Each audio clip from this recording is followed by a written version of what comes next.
मित्रांनो, अनेक दिवसांपासून राज्यातील हजारो शेतकरी एका गोष्टीची वाट पाहत होते. रेशनच्या ऐवजी मिळणाऱ्या अनुदानाचे पैसे नेमके कधी जमा होणार? आणि अखेर आता या संदर्भात एक मोठी आणि दिलासादायक अपडेट समोर आली आहे.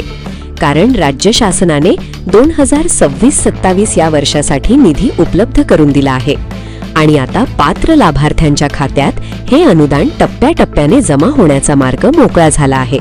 मित्रांनो, महाराष्ट्रातील 14 जिल्ह्यांमध्ये ही योजना राबवली जाते आणि जवळपास 23 लाख शेतकरी या योजनेसाठी पात्र ठरले आहेत.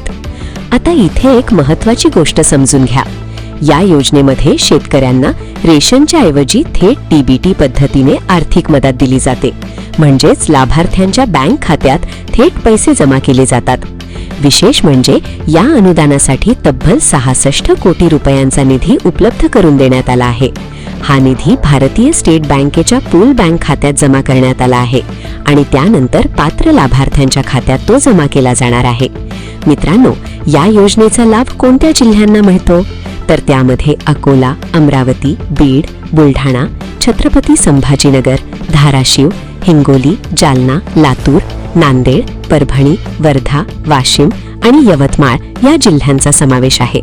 आता अनेकांच्या मनात एक प्रश्न येत असेल, आपल्या खात्यात पैसे कधी जमा होतील? तर मित्रांनो, निधी मंजूर झाला असला तरी वितरणाची प्रक्रिया टप्प्याटप्प्याने केली जाते.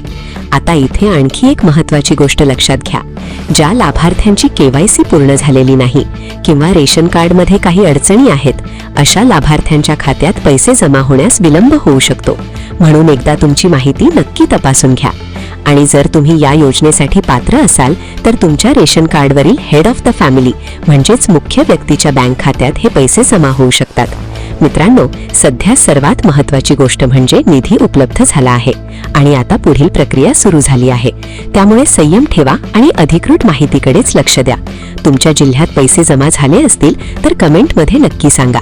आणि अशाच महत्त्वाच्या सरकारी योजना आणि शेतकरी अपडेटसाठी आपल्या माझी योजनासोबत जोडलेले रहा. पुन्हा भेटूया एका नव्या आणि महत्त्वाच्या माहितीसह. धन्यवाद मित्रांनो.